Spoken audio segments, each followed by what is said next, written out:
subscribers. Today I will show you how you can easily remove ads in Safari on your iOS device. So for doing this you just need to go to App Store and just write in App Store remove ads, and here you will see Adblock Plus for Safari.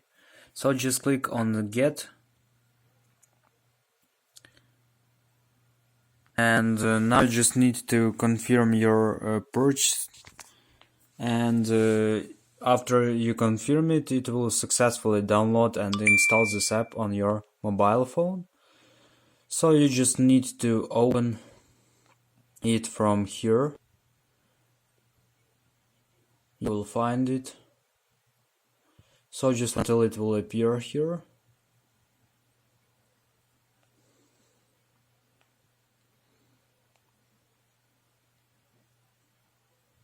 So you just click on open after it will download and install it.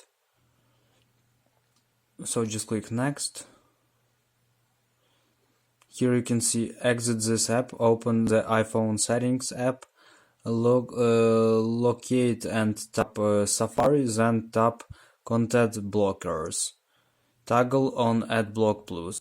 So just open the settings and just find the app of Safari and just choose content blockers, this app Adblock Plus.